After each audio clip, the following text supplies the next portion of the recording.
Yo nací gritando gol. No tengo nada de original, porque, como se sabe, en mi país las maternidades hacen un ruido infernal porque todos los bebés se asoman al mundo entre las piernas de la madre gritando gol. Y yo también grité gol, para no ser menos. Y como todos, quise ser jugador de fútbol. Siempre jugué muy bien, la verdad, jugué maravillosamente bien. Era el mejor de todos, pero solo de noche, mientras dormía. Durante el día, hay que reconocerlo, he sido el peor pata de palo que se ha visto en los campitos de mi país. Han pasado los años y a la larga he terminado por asumir mi identidad. Yo no soy más que un mendigo de buen fútbol. Voy por el mundo, sombrero en mano, y en los estadios suplico una linda jugadita, por amor de Dios. Y cuando el buen fútbol ocurre, agradezco el milagro sin que me importe un rábano cuál es el club o el país que me lo ofrece.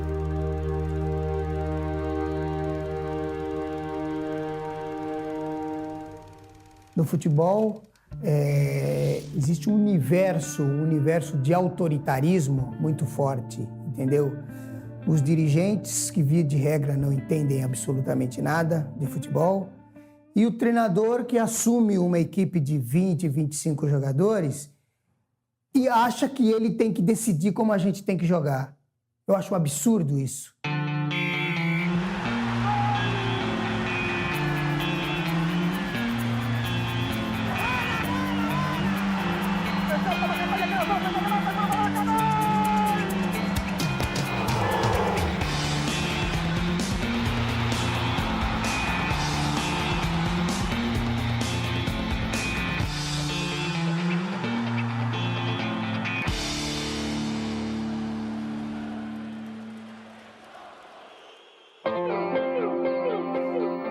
Fue una revolución jamás vista en el mundo.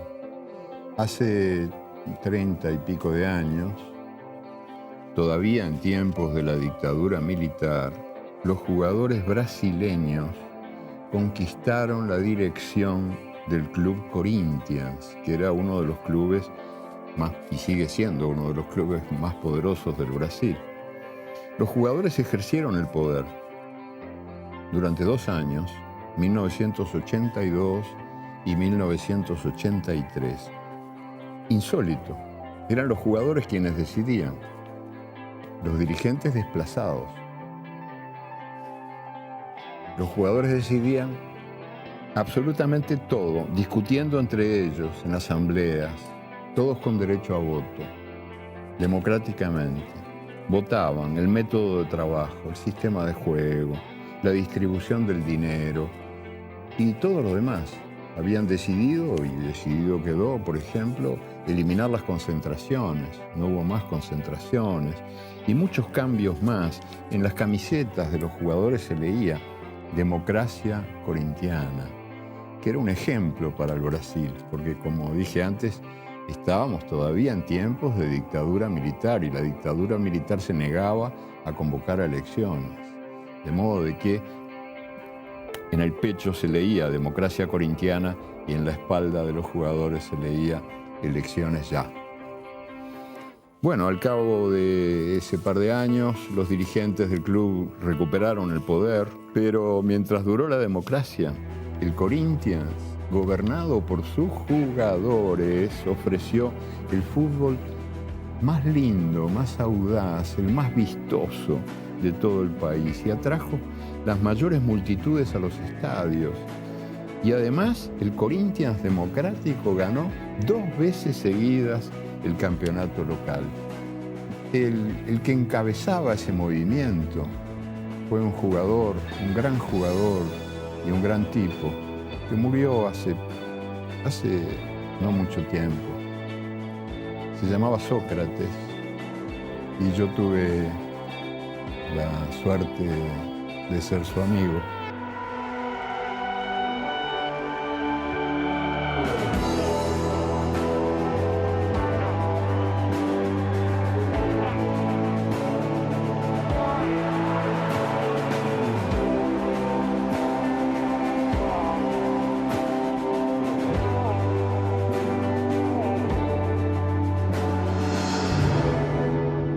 El padre de la democracia corintiana, nos dijo Galeano, fue Sócrates, héroe civilizador. Pero Sócrates murió. Su lugarteniente fue Vladimir. 805 partidos con la camiseta de Corinthians. Récord. Un negro comunista adepto al candomblé. Un jugador que curaba sus lesiones en un centro espiritista.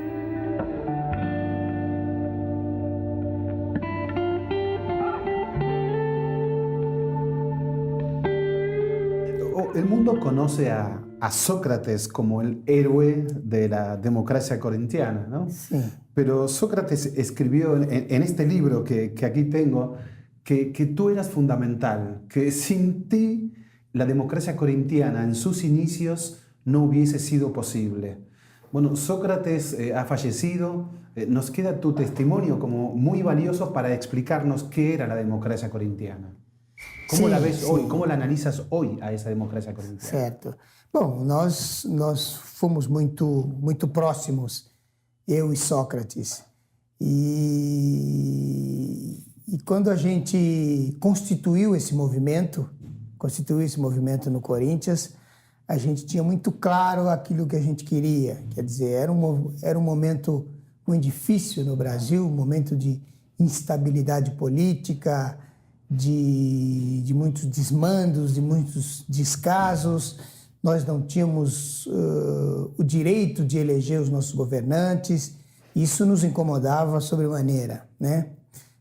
Eu diria, não só eu e o Sócrates, Sócrates, enfim, aquele grupo que naquele momento estava no Corinthians, Zenon, Solito, Casagrande, enfim, nós tínhamos um inconformismo muito grande sobre a situação e tivemos a felicidade de ter um diretor que compactuava conosco nos mesmos pensamentos, né? Adilson Monteiro. Adilson Monteiro.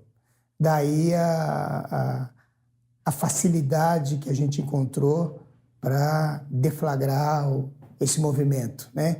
A gente, na verdade, queria passar para a população toda a importância que era participar da sua micro-sociedade, da sua micro-região onde ele atuava, né?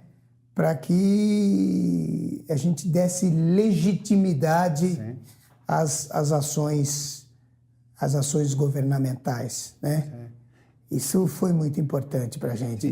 ¿Y cómo era el sistema dentro? Es decir, ¿qué votaban? ¿Votaban al entrenador, el nombre del entrenador? ¿Votaban si hacían concentraciones?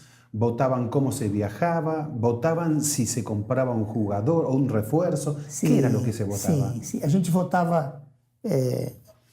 nos reunimos, quer dizer, comissão técnica, diretoria representada pelo Adilson e os atletas com roupeiro, massagista, todos eles tinham direito a voto. Um voto, uma pessoa, um voto. Uma pessoa, um voto, exato. E a soma dos votos é que prevalecia, entendeu?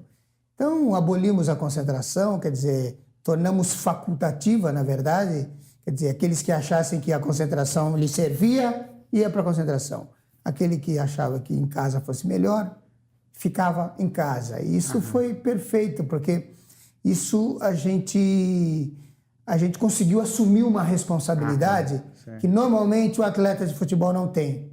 Por quê? Porque existe um paternalismo exacerbado, quer dizer, os dirigentes, os técnicos acham que tem que conduzir esse grupo. E nós não concordávamos, nós achávamos que nós tínhamos responsabilidade suficiente para conduzir o processo, enfim, e para fazer um bom papel dentro do campo. E foi isso que aconteceu.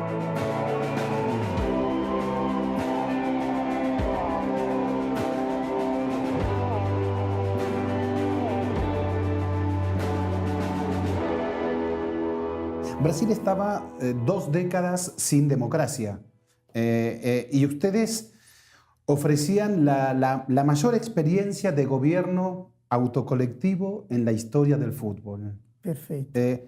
¿Qué era? ¿Era más una lección de vida o era más una lección política lo que ustedes hacían? ¿O eran las dos cosas? Eu penso que eram as duas coisas. Eram as duas coisas. Nós tínhamos essa ânsia, essa vontade de participar mais ativamente da vida política do clube, né?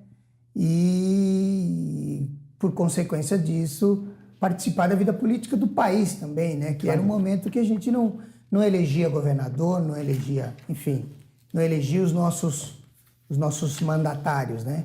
Então, nós tínhamos essa ânsia, eu pelo menos tinha. La pregunta es porque tengo una frase de Sócrates que dice, sin títulos, la democracia corintiana habría quedado en nada. Era un movimiento revolucionario, aislado, en un mundo totalmente reaccionario llamado fútbol. Sem dúvida, sem dúvida. No futebol existe um universo de autoritarismo muito forte, entendeu? Sim. Os dirigentes, que via de regra não entendem absolutamente nada de futebol, e o treinador que assume uma equipe de 20, 25 jogadores e acha que ele tem que decidir como a gente tem que jogar. Eu acho um absurdo isso. Acho um absurdo. Sempre achei a atribuição de escalar a equipe era do treinador. Sim. Agora, ele discutia conosco como é que nós iríamos jogar. Como Claro. é que nós iríamos jogar. Claro. E isso deu certo. Nós fomos bicampeões. Foi um Sim. momento, eu diria, histórico do clube, porque a gente tocava sem olhar para o companheiro. A gente sabia que ele estava. Então, todo mundo tinha essa sintonia dentro de campo. Então, era perfeito.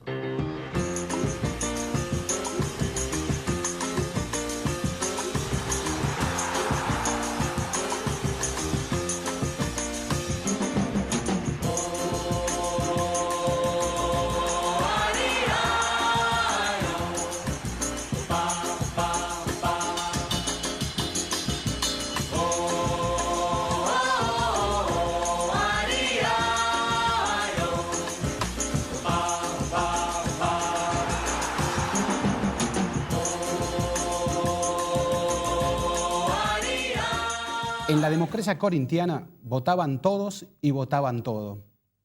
Cada voto valía uno.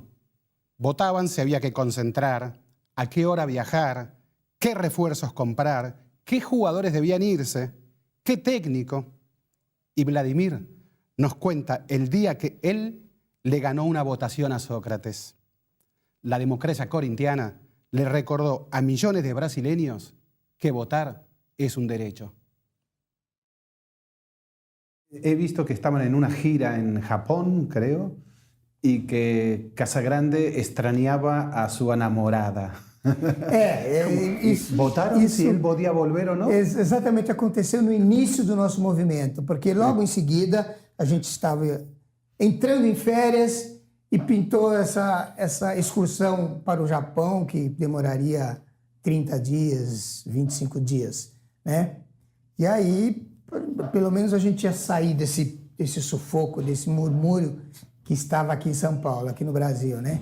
E aí, chegando lá, depois de 30 horas de voo, 30 horas, foi 26 de voo e 4 de conexão, o Casagrande começou a chorar, dizendo que queria voltar, porque ele tinha recém-iniciado um namoro com a ex-esposa dele, estava apaixonado, e aí queria voltar. E aí o treinador, o seu Mário Travalini, chegou, é o grupo que vai decidir se ele volta ou se ele fica, entendeu? Sim. O Sócrates colocou a posição de que não, o Casagrande estava vivendo um momento único na vida, estava apaixonado e por isso tinha que voltar.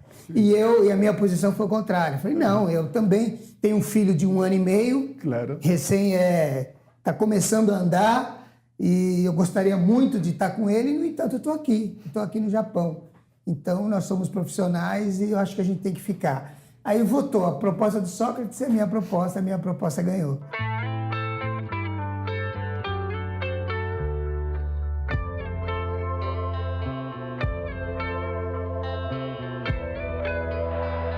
Chegou Vladimir para Biro. Sócrates, força o Corinthians. Penetrou o Eduardo, saiu o goleiro, bateu o Eduardo, passou. Vladimir, é o gol do Corinthians! 2 Corinthians, 0 Flamengo. Lula era líder sindical en ese momento y Lula es un conocido fan de Corinthians. Perfeito. ¿Hablaron con Lula durante la democracia corintiana? ¿Lula se acercou a ustedes? Sim, sim. Aliás, nesse período eu estava presidente do Sindicato dos Atletas Profissionais de Futebol do Estado de São Paulo e tivemos uma reunião com Lula no seu sindicato, Sindicato dos Metalúrgicos do ABC. Até para eu expor, porque na visão dos metalúrgicos e da maioria dos brasileiros, o jogador de futebol era um pelego, era um reacionário, era uma pessoa que não tinha compromisso com o resto da população, entendeu? Claro, sim. E a gente fez ver diferente. Este grupo do Corinthians fez ver diferente. A gente viu que nós não estávamos só preocupados com a nossa situação, e sim com a situação do povo brasileiro como um todo. Y en ese momento, cuando hablaron con Lula, ¿te imaginaste que alguna vez ese hombre iba a ser presidente de Brasil? Não tínhamos a menor ideia que isso fosse acontecer. A gente sabia do compromisso que ele tinha com os trabalhadores no Brasil todo, mas não esperávamos, não imaginávamos que ele fosse ser o grande presidente que foi na minha concepção. Certo.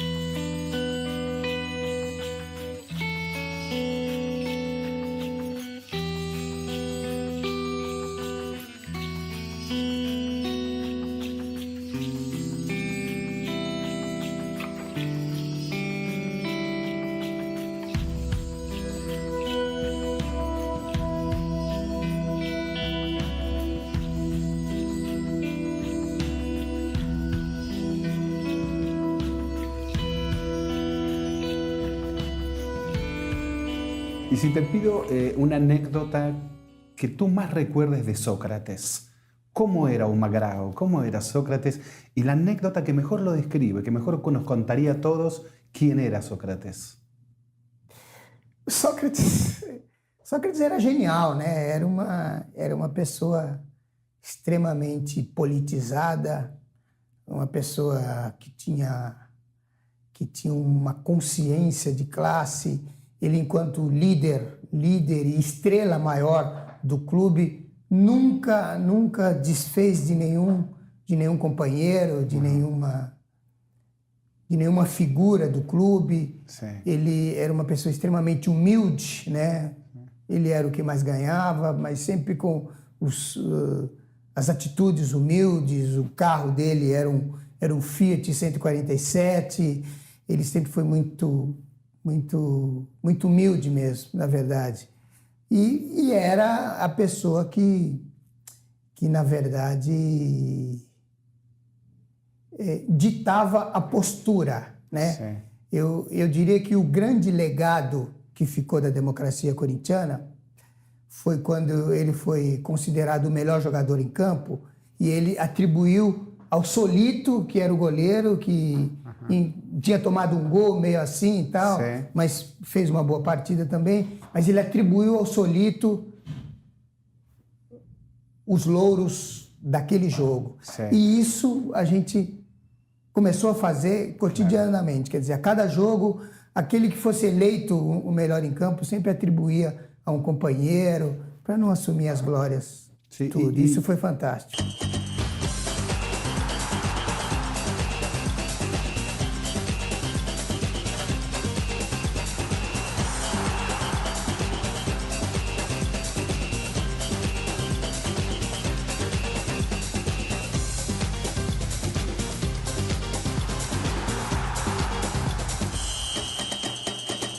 Nada es eterno, ¿no? Ya sabemos, nada Perfecto. es eterno. Pero dime las causas que tú crees que contribuyeron al final de la democracia corintiana.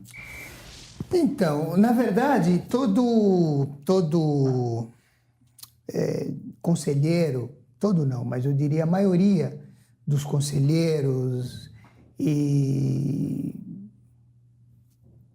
E das pessoas que eram ligadas ao Corinthians, deputados, vereadores, todos eles eram extremamente conservadores, né? Quando o Corinthians mobilizou o Brasil inteiro em torno desse movimento, pelas diretas, nós subimos no palanque, eu, o Sócrates, o Casagrande e o Adilson, subimos no palanque com mais de 1 milhão de pessoas. O Sócrates deu uma declaração maravilhosa, dizendo que se a emenda Dante de Oliveira não passasse, ele sairia do Brasil, e acabou saindo por conta disso. Então, ali foi uma demonstração de civismo, né, de cidadão que ele deu, e isso, sem dúvida, foi referência para todos nós. Mas eu diria que a maioria dos políticos corintianos são conservadores. Sim. E eles não concordavam com aquele movimento, eles achavam um absurdo os jogadores não concentrarem, os jogadores opinarem sobre política brasileira, eles achavam um absurdo. Eles, via de regra, o dirigente de futebol aqui no Brasil quer o atleta alienado, quer o atleta fechado para essas questões sociais, né? E isso é lamentável, porque o futebol é um reflexo disso, hoje e sempre foi um reflexo disso. O atleta de futebol foi condicionado a só jogar futebol e não pensar em mais nada, né? Só que eles se esquecem que é um mundo totalmente diferente do mundo real. Sim. É um mundo totalmente irreal, o mundo do futebol.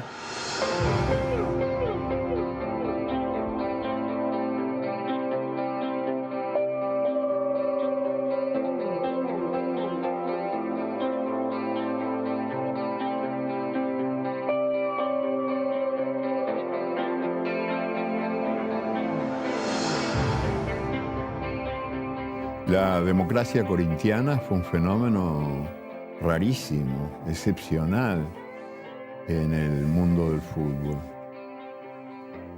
No tuvo, que yo sepa, muchos imitadores, pero dejó el ejemplo. Hasta ahora, todavía, los principales protagonistas del espectáculo, los verdaderos protagonistas del espectáculo, que son los jugadores han brillado y siguen brillando por su ausencia en las estructuras de poder que manejan el fútbol mundial. Ellos no tienen derecho a decir ni pío en los niveles de dirección del fútbol local y mucho menos en el internacional.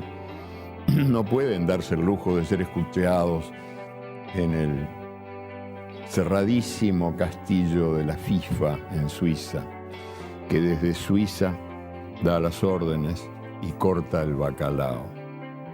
¿Los jugadores qué son? ¿Son monos del circo?